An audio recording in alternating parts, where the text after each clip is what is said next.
true. Nervous. Very, very dreadfully nervous I had been and am. But why would you say that I'm mad? The disease had sharpened my senses, not destroyed, not dulled them. Above all was the sense of hearing acute. I heard all things in the heaven and in the earth. I heard many things in hell. How then am I mad?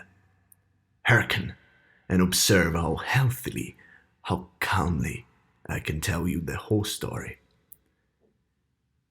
It is impossible to say how first the idea entered my brain, but once conceived, it haunted me day and night.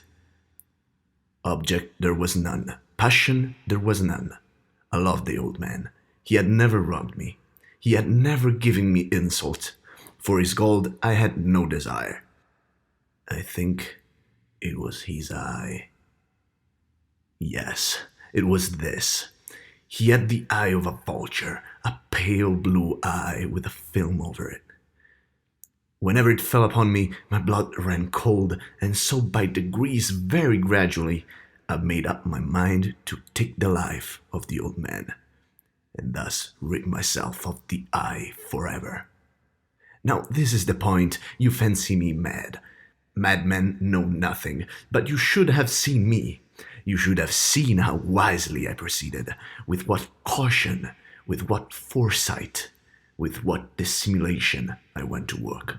I was never kinder to the old man during the whole week before I killed him, and every night, about midnight, I turned the latch of his door and opened it. Oh, so gently.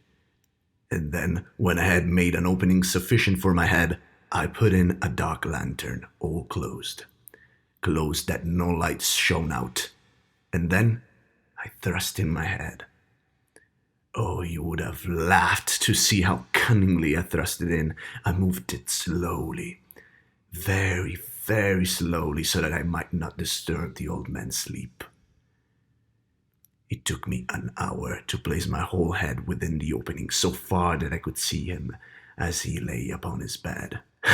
Would a madman have been so wise as this? And then, when my head was well in the room, I undid the lantern, cautiously. Oh, so cautiously. Cautiously, for the hinges creaked. I undid it just so much that a single thin ray fell upon the vulture eye. And this I did for 7 long nights, every night, just at midnight. But I found the eye always closed, and so it was impossible to do for the work, for it was not the old man who vexed me, but his evil eye. And every morning, when the day broke, I went boldly into the chamber and spoke courageously to him, calling him by name in a hearty tone and inquiring how he was past the night. So you see, he would have been a very profound old man, indeed, to suspect that every night, just at 12, I looked in upon him while he slept. Upon the 8th night, I was more than usually cautious in opening the door. A watch's minute hand moves more quickly than did mine. Never before that night had I felt the extent of my own powers, of my sagacity. I could scarcely contain my feelings of triumph. To think that I was opening the door little by little, and he not even to dream of my secret deeds or thoughts. I fairly chuckled at the idea, and perhaps he heard me, for he moved on the bed suddenly, as if it startled. Now, you may think that I drew back, but no. His room was as black as pitch with the thick darkness, for the shutters were close fastened through fear of robbers, and so I knew that he could not see the opening of the door, and I kept pushing it on steadily. I had my head in, and was about to open the lantern when my thumb slipped upon the tin fastening, and the old man sprung up in bed, crying out, "Who's there?" I kept quiet, still, and said nothing. For a whole hour I did not move a muscle. And in the meantime, I did not hear him lie down. He was still sitting up in the bed, listening, just as I have done night after night, hearkening to the death watches in the wall. Presently I heard a slight groan, and I knew it was the groan of mortal terror. It was not a groan of pain or grief. Oh no, it was the low, stifled sound that arises from the bottom of the soul when overwatching with awe. I knew the sound well. Many a night, just at midnight when all the world slept, it has welled up from my own bosom, deepening with its dreadful echo the terrors that distracted me. I say I knew it well. I knew what the old man felt and pitied him, although I chuckled at heart. I knew that he had been lying awake ever since the first slight noise when he had turned in the bed. His fears had been ever since growing upon him. He had been trying to fancy them causeless, but could not. He had been saying to himself, "It's nothing but the wind in the chimney, it's only a mouse crossing the floor, or it's merely a cricket which has made a single chirp." Yes, he had been trying to comfort himself with these suppositions, but he had found all in vain. All in vain, because death, in approaching him, had stalked with his black shadow before him and enveloped the victim. And it was the mournful influence of the unperceived shadow that caused him to feel, although he neither saw nor heard, to feel the presence of my head within the room.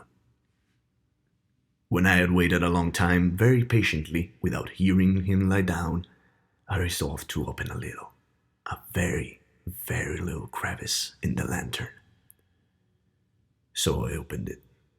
You cannot imagine how stealthily, until at length a simple dim ray, like the thread of the spider, shot from out the crevice and fell upon the vulture eye. It was open, wide open, and I grew furious as I gazed upon it. I saw it with perfect distinctness, all a dull blue with a hideous veil over it.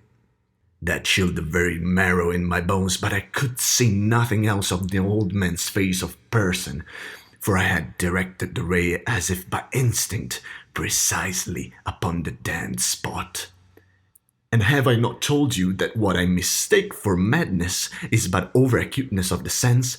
Now I say, there came to my ears a low, dull, quick sound, such as a watch makes when enveloped in cotton. I knew that sound well, too. It was the beating of the old man's heart. It increased my fury as the beating of a drum stimulates the soldier into courage. But even yet, I refrained and kept still. I scarcely breathed. I held the lantern motionless. I tried how steadily I could maintain the ray upon the eve. Meantime, the hellish tattoo of the heart increased. It grew quicker and quicker, and louder every instant. The old man's terror must have been extreme. It grew louder, I say, louder every moment.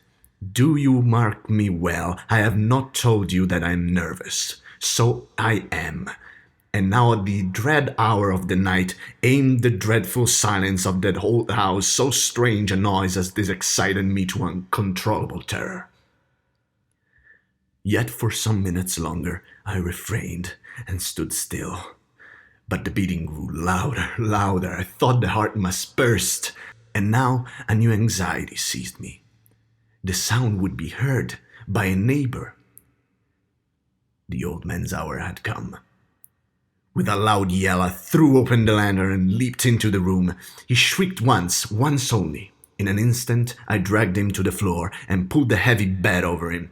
I then smiled gaily to find the deed so far done. But for many minutes, the heart beat on with a muffled sound. This, however, did not vex me. It would not be heard through the wall. At length, it ceased. The old man was dead. I removed the bed and examined the corpse. Yes, he was stone dead. I placed my hand upon the heart and held it there for many minutes. There was no pulsation. He was stone dead. His eye would trouble me no more. If still you think me mad, you will think so no longer when I describe the wise precautions I took for the concealment of the body. The night waned, and I worked hastily, but in silence. First of all, I dismembered the corpse. I cut off the head and the arms and the legs. I then took up 3 planks from the flooring of the chamber and deposited all between the scantlings. I then replaced the boards so cleverly, so cunningly, that no human eye, not even his, could have detected anything wrong. There was nothing to wash out, no stain of any kind, no blood spot whatsoever. I had been too wary of that. A tab had caught all.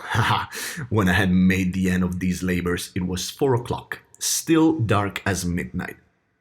As the bell sounded the hour, there came a knocking at the street door. I went down to open it with a light heart, for what had I now to fear? There entered 3 men, who introduced themselves with perfect suavity as officers of the police. A shriek had been heard by a neighbor during the night. Suspicious of foul play had been aroused. Information had been lodged at the police office, and they, the officers, had been deputed to search the premises. I smiled, for what had I to fear? I bade the gentleman welcome. The shriek, I said, was my own, in a dream. The old man I mentioned was absent in the country. I took my visitors all over the house. I bade them search well. I led them at length to his chamber. I showed them his treasures, secure, undisturbed. In the enthusiasm of my confidence, I brought chairs into the room and desired them here to rest from their fatigues, while I myself, in the wild audacity of my perfect triumph, placed my own seat upon the very spot beneath which reposed the corpse of the victim. The officers were satisfied. My manner had convinced them. I was singularly at ease. They sat, and while I answered cheerily, they chattered of familiar things. But ere long, I felt myself getting pale and wished them gone. My head ached, and I fancied a ringing in my ears, but still they sat and still chattered. The ringing became more distinct.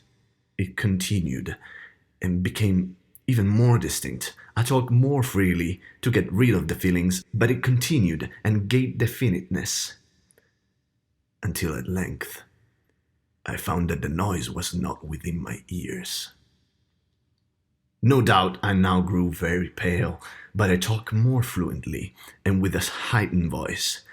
Yet the sound increased, and what could I do? It was a low, dull, quick sound, much such as a sound as a watch makes when enveloped in cotton. I gasped for breath, and yet the officers heard it not. I talked more quickly, more vehemently, but the noise steadily increased. I rose and argued about trifles in a high key and with violent gesticulations, but the noise steadily increased. Why would they not be gone? I paced the floor to and fro with heavy strides, as if excited to furry the observations of the man, but the noise steadily increased.